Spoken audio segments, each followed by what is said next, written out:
Good morning to all of you my dear students.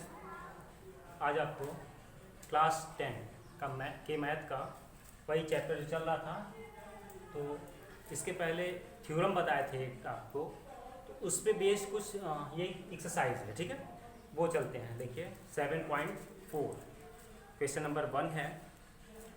माना त्रिभुज ए B सी सर्वांग समरूप है त्रिभुज डी ई एफ के, और इनका क्षेत्रफल क्रमशः 64 सेंटीमीटर स्क्वायर और 121 सेंटीमीटर स्क्वायर है।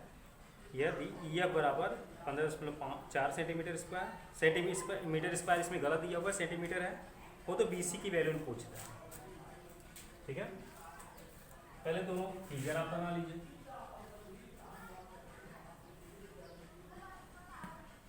ए बी सी है और फिर डी ई एफ,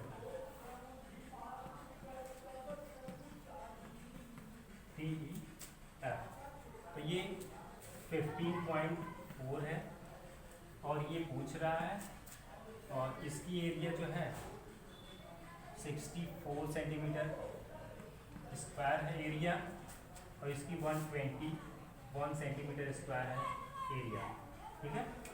तो हम यहाँ लिख दे रहे हैं कि area of triangle A B C equal to 64 centimeter square और area of triangle D E F equal to 121 centimeter square. उसके बाद E F equal to 15.4 centimeter, ठीक है।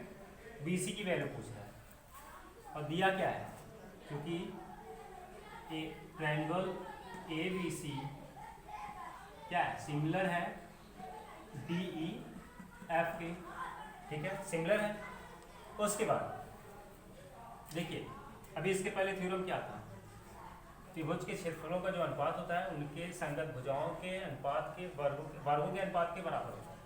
तो यहाँ लिखते हैं हम area of triangle A B C upon area of triangle D E F equal to क्या हो जाएगा, corresponding side B C upon E F का होल स्क्वायर हम लिख सकते हैं। देखिए यहाँ पे triangle area of triangle A B C क्या है, 64 upon 121 equal to B C upon E F की वैल्यू कितनी है 15.4, ऐसे। तो देखिए इसका वर्गमूल ले लेंगे, जब वर्गमूल ले लेंगे तो वैसे नॉर्मल ये 8 का स्क्वायर है, ये 11 का स्क्वायर है, ठीक है। तो बी सी अपॉन 15.4 और स्क्वायर, यहाँ देखिए डायरेक्ट हम लिखते हैं यहाँ से B C upon 15.4 equal to, जब इसका स्क्वायर रूट ले लेंगे 8 अपॉन क्या हो जाएगा 11, ठीक है। और इसको कट कर दीजिए आप, 11 बन जाए 11 बन जाए 11 और फिर 4 जा 14, बी सी ये 112 हो जाएगा, और ये एक 1 डेसिमल, ये सेंटीमीटर, ठीक है। ये थ्योरम है, ये थ्योरम से हुआ है, ठीक है, क्योंकि ये दोनों सिमिलर ट्रायंगल थे, ठीक है। नोट करिए इसको।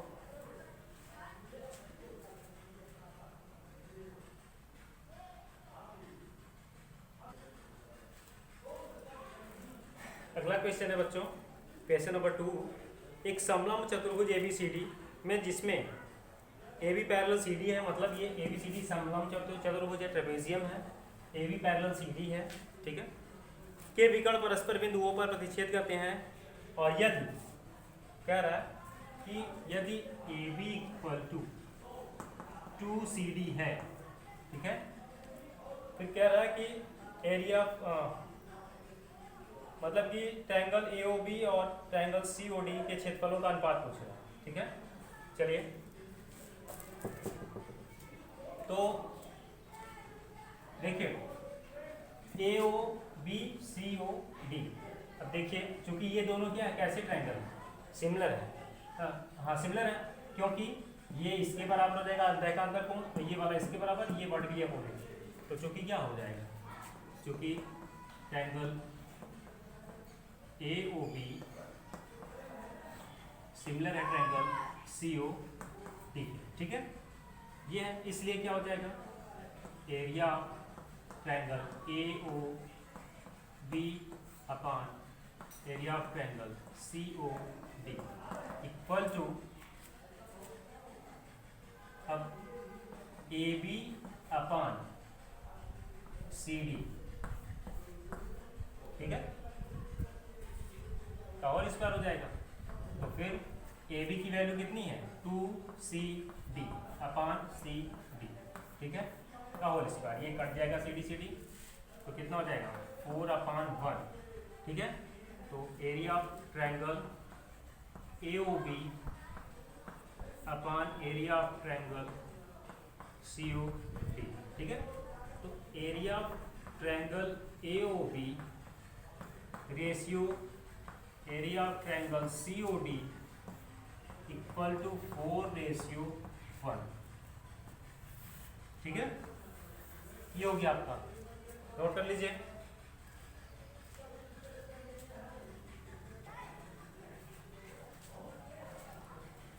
अगला क्वेश्चन है बच्चों, क्वेश्चन नंबर 3, दी गई आकृति में एक ही आधार BC पर दो त्रिभुज ABC और DBC बने हुए हैं।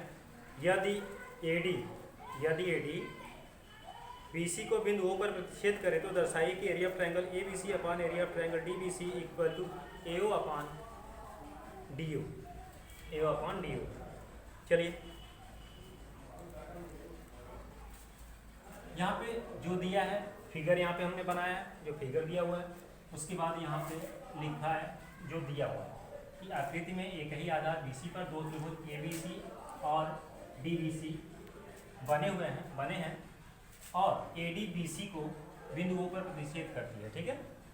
तो प्रूफ क्या करना है, to prove that area of triangle ABC upon area of triangle DBC equal to AO upon DO, ठीक है। आइए इसमें कुछ आपको कंस्ट्रक्शन करना पड़ेगा। यहाँ कंस्ट्रक्शन,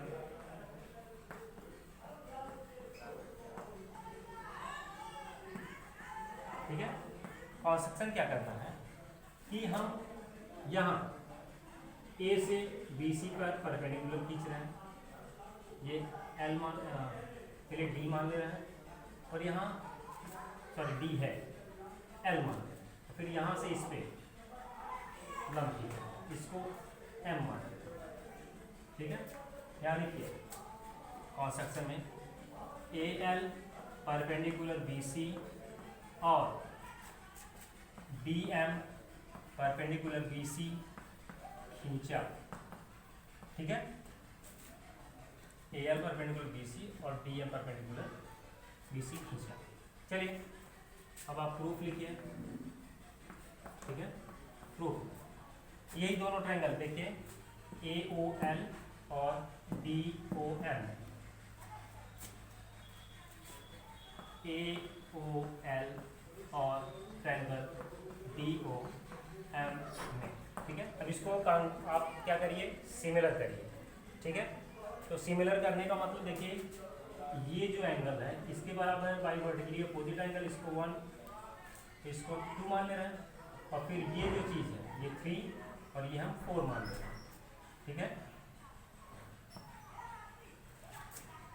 तो चूंकि angle 1 equal to angle 2 by vertically opposite angle, क्यों, शीर्षाभिमुख कोण, ठीक है। फिर उसके बाद 3 इक्वल टू 4, यहाँ पे 90 डिग्री राइट एंगल, ठीक है। तो क्या हुआ, ट्रायंगल AOL सिमिलर हुआ ट्रायंगल DOM के, ठीक है, बाई एंगल, ठीक है। अब आप आगे देखिए, अब इसके बाद क्या हो जाएगा देखिए, क्या OA अपान OD होगा कि नहीं होगा, OA अपान OD, या फिर उसमें क्या दिया हुआ है AO अपान DO इक्वल, हम AL अपान DM लिख सकते हैं, ठीक है, ये आपका हो गया। उसके बाद आइए,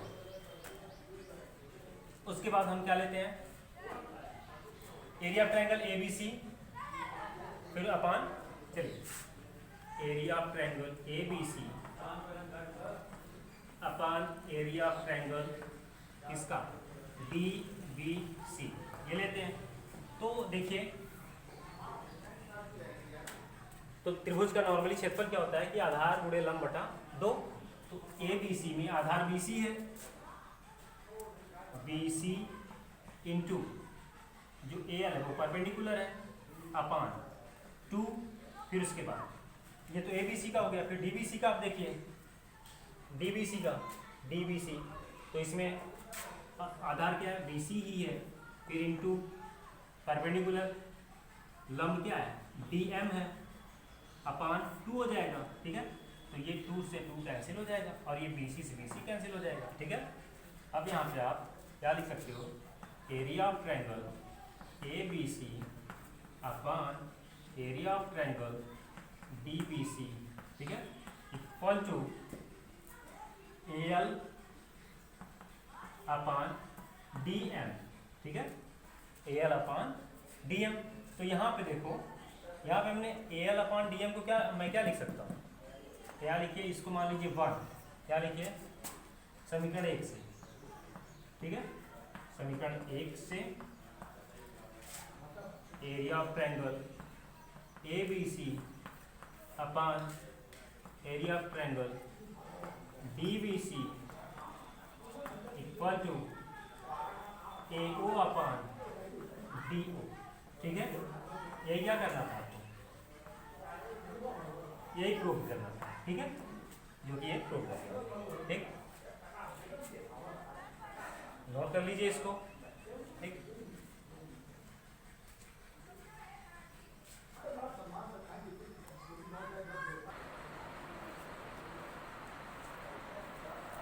नेक्स्ट क्वेश्चन देखिए बच्चों, क्वेश्चन नंबर 4 है, क्वेश्चन नंबर 4। ठीक है, यदि दो समरूप त्रिभुजों के क्षेत्रफल बराबर हो तो और क्या करें, तो सिद्ध कीजिए कि वे त्रिभुज सर्वांग सम होते हैं।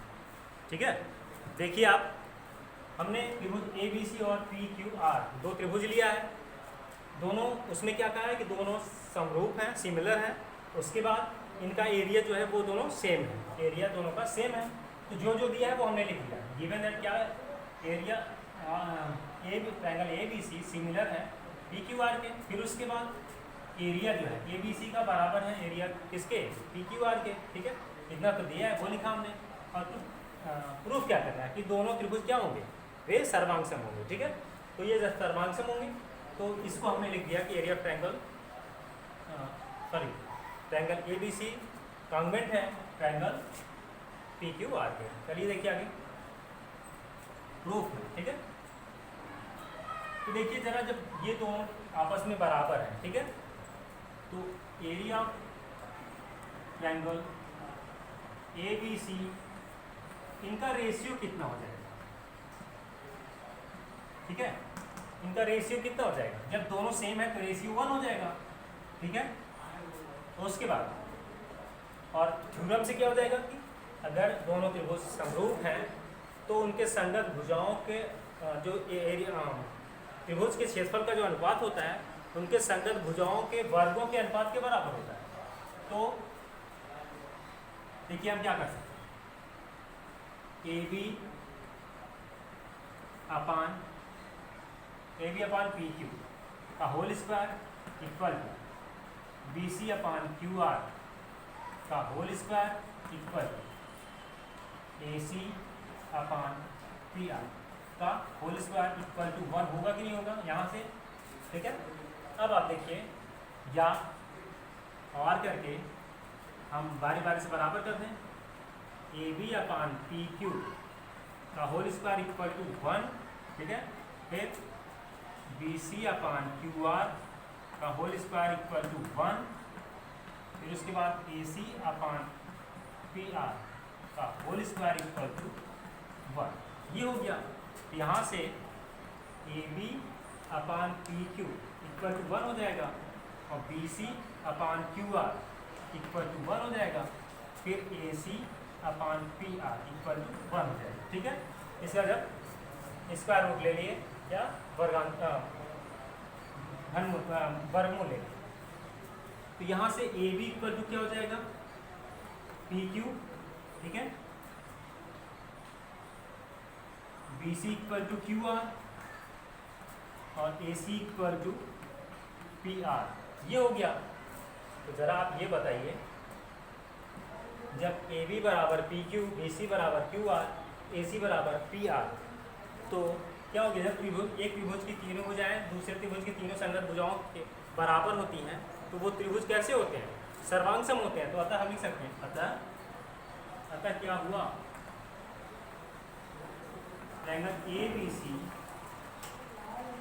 कॉन्वेंट हुआ ट्रायंगल पी क्यू आर में, ये हमको प्रूव करना है, ठीक है। नोट कर लीजिए।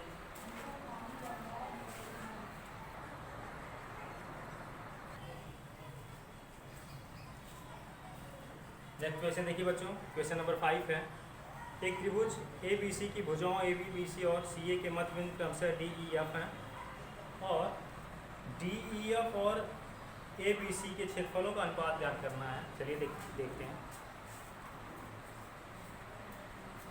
सॉल्यूशन देखिए, जो दिया था वो लिख लिया हमने कि त्रिभुज ए बी सी भुजाओं ए बी बी सी और सी ए के मध्य बिंदु क्रमशः डी ई एफ है, जिनसे एक त्रिभुज डी ई एफ बनता है, ठीक है, जिनको मिलाना। अब देखिए, एक थ्योरम हम पढ़े हैं पिछली क्लास में, यदि दो किसी त्रिभुज की किन्हीं दो भुजाओं के मध्य बिंदु को मिलाने वाली रेखा तीसरी भुजा के समांतर एवं उसकी आधी होती है, ठीक है। यहाँ हमको आधे से मतलब है, तो यहाँ पे जो डी एफ, वो डी एफ दो भुजाओं के मध्य बिंदु, इन्हीं दो भुजाओं के मध्य बिंदु को मिलाने वाली रेखा जो होती है तीसरी भुजा के समांतर एवं उसकी आधी, ठीक है। तो डी एफ बराबर 1/2 बी सी, ठीक है। फिर उसके बाद डी ई जो है वो किसके समांतर, सी ए के समांतर, उसका आधा। फिर उसके बाद बच रहा है ई एफ किसके बराबर, ए बी के, मतलब हाफ ऑफ ए बी, ठीक है। अब देखिए, उनके क्षेत्रफलों का अनुपात पूछ रहे हैं ना, उनके क्षेत्रफलों का अनुपात। पहले इन दोनों त्रिभुजों को, मतलब डी ई एफ को और ए बी सी को आप सिमिलर से दिखाएंगे, ठीक है। यहाँ पे हम देखते हैं इनकी संगत भुजाओं का अनुपात कैसा है, ठीक है। यहाँ से देखिए,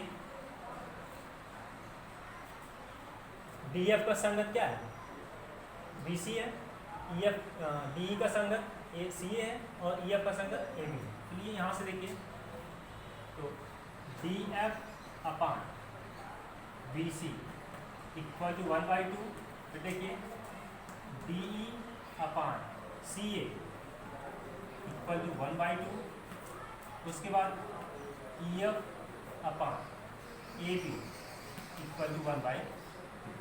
देखिए, चूँकि इससे क्या हुआ कि डी एफ अपान, या फिर यहाँ से लिख देते हैं डी ई अपान, चलिए जहाँ से D F upon B C equal to D E upon C A equal to E F upon A B equal to क्या है, देखिए इनके संगत भुजाओं का जो अनुपात है वो समान है, ठीक है। जब संगत भुजाओं का अनुपात समान है तो त्रिभुज ए बी सी सिमिलर हुआ डी ई एफ, ठीक है। डी एफ का सिमिलर हुआ, तो कैसे, side side side similarity condition से ये समरूप हो गया। जब समरूप हो गया तब देखिए, अब इनके क्षेत्रफलों का अनुपात निकाल लीजिए। Area of triangle A B C upon, पहले कौन सा ट्रायंगल दिया हुआ है वो देख लीजिए। तो पहले छोटा वाला दिया, पहले छोटा वाला लिखिए, D E F A B C कोई भी संगत भुजा ले लीजिए, ठीक है।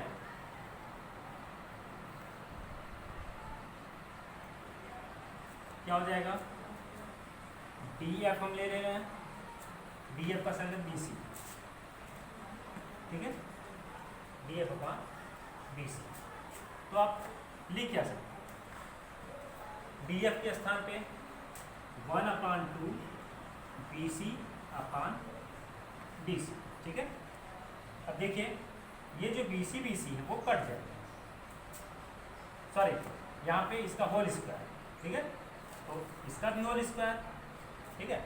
अब आगे आइए, तो यहाँ से area of triangle A D E F upon area of triangle A B C equal to, यहाँ पे देखिए इसका इसमें गुणा हो जाएगा, मतलब यहाँ पे बचेगा 1/2 का होल स्क्वायर, 1/2 का होल स्क्वायर, ठीक है।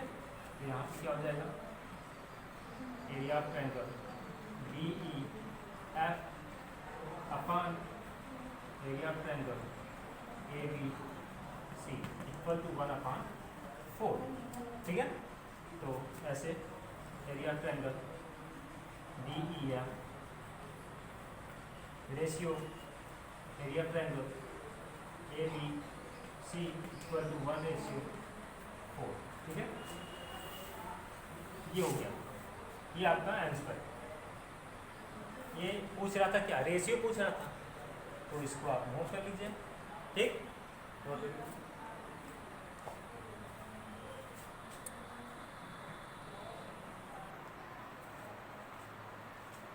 तो आगे देखिए बच्चों, क्वेश्चन नंबर 6 है, सिद्ध कीजिए कि दो समरूप त्रिभुजों के क्षेत्रफलों का अनुपात इनकी संगत माध्यिकाओं के अनुपात के का वर्ग है, माध्यिकाओं के अनुपात का वर्ग होता है, ठीक है। मतलब कि देखिए दिया क्या है, मैंने माना है दो त्रिभुज ए बी सी, एक ए बी सी दूसरा पी क्यू आर, ठीक है। तो यहाँ पे दोनों क्या है, सिमिलर है, यहाँ पे हमने लिखा दोनों सिमिलर है, और ए डी और पी एम जो ये त्रिभुज दोनों क्रमशः ए बी सी और पी क्यू आर की माध्यिका है, ठीक है।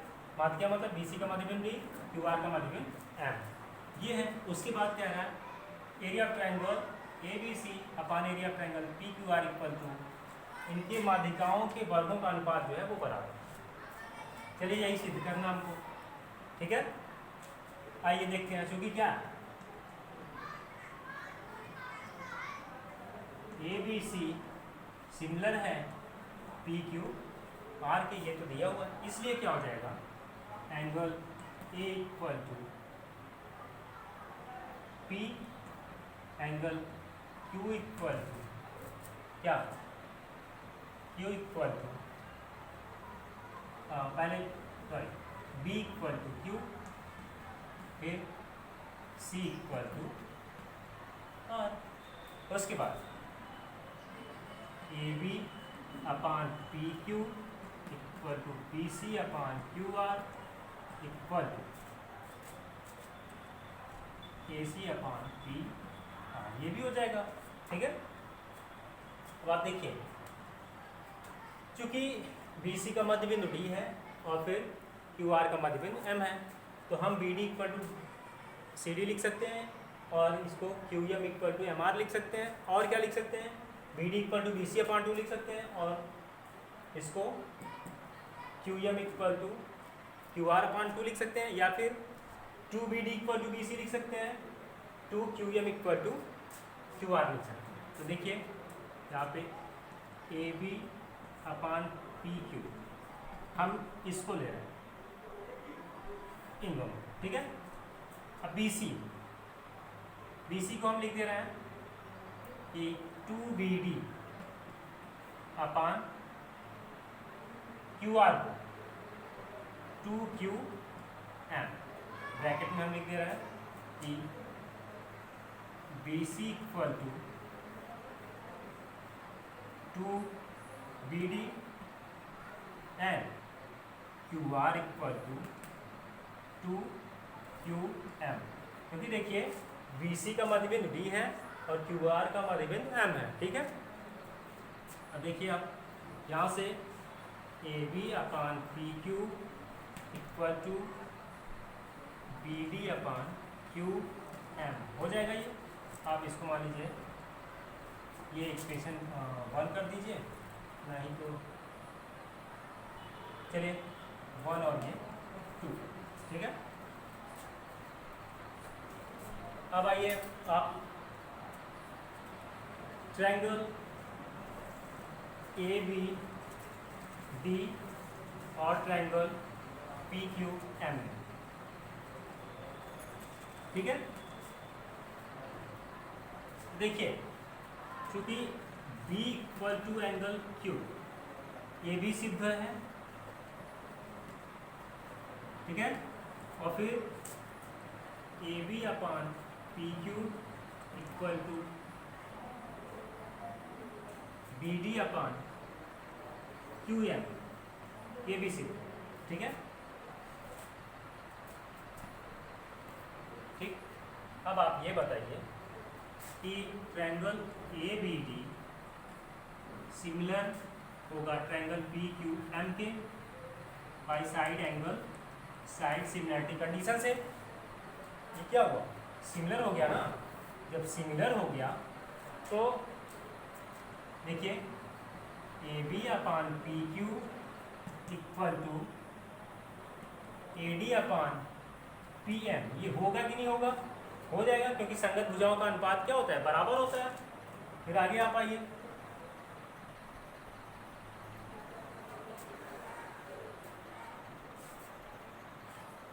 आगे अब चूंकि ये दोनों त्रिभुज समरूप हैं, ठीक है, तो area of triangle A B C upon area of triangle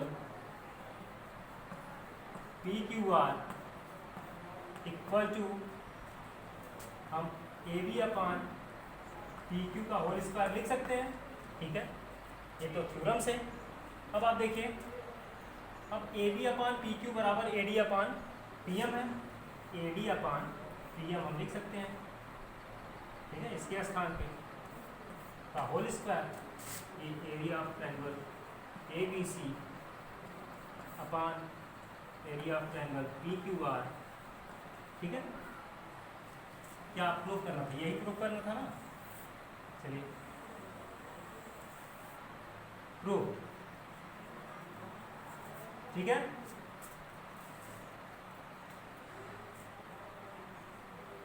ये तो दिया हुआ था, यहाँ से आपको समझ में आया होगा कि ये दोनों मध्य बिंदु थे, इसलिए हमने ऐसा किया। ये हो सकता है यहाँ पे देखिए दिया क्या था कि त्रिभुज ए बी सी और पी क्यू आर जो है वो क्या है, सिमिलर है, ठीक है। हमको area of triangle A B C upon area of triangle P Q R equal to A D upon P M का होल स्क्वायर, ये केवल प्रूफ करना था, ठीक है। तो नोट कर लीजिए।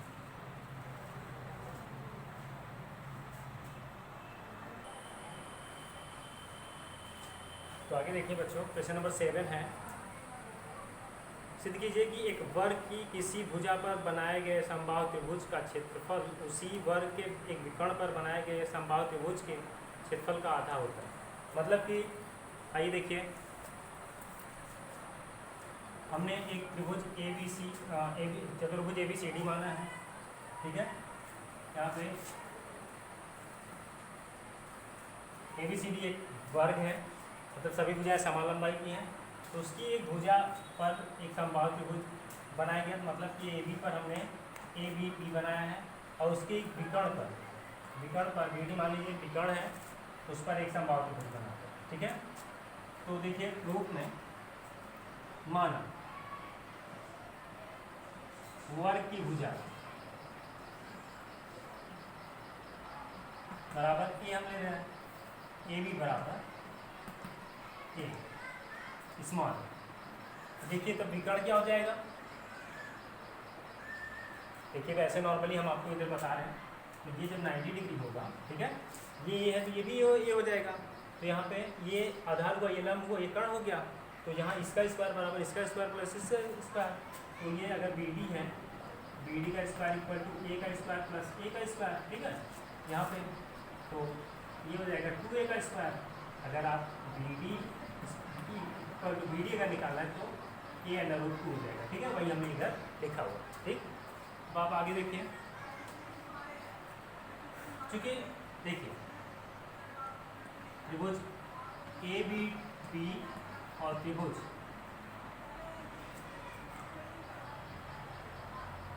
बी डी क्यू समरूप त्रिभुज है। ठीक है, समरूप त्रिभुज है, इसलिए देखिए area of triangle A B D sorry यार बच्चों, यहाँ पे डी नहीं है, पी है, P upon area of triangle इसका बी डी क्यू। देखिए संगत भुजाओं के अनुपात के वर्ग के अनुपात के बराबर होगा, तो A B upon B D हो जाएगा। ठीक है, का होल स्क्वायर। अब आप देखिए ए बी की वैल्यू ए है और बी डी की वैल्यू ए अंडर रूट 2 है, का होल स्क्वायर। यहाँ देखिए ए कट जाएगा तो ये हो गया जाएगा 1 अपान अंडर रूट 2 का होल स्क्वायर। ठीक है, ये क्या हो जाएगा 1/2, ये 1 अपान 2 हो जाएगा। तो area of triangle A B B upon area of triangle B D Q. ठीक है, अब क्या लिखना, तो angle triangle area of triangle A P B या A B P equal to, इसका इधर क्रॉस मल्टीप्लाई हो जाएगा 1/2 into area of triangle B D Q. ठीक है, ये प्रूव हो गया। ठीक है, अब आगे देखिए बच्चों, 2 क्वेश्चन इसमें ऑप्शनल है, तो वो अपने मन से कर लीजिएगा। आज के लिए बस इतना ही। ठीक है, वो अपने मन से कर लीजिएगा। ठीक है, थैंक यू।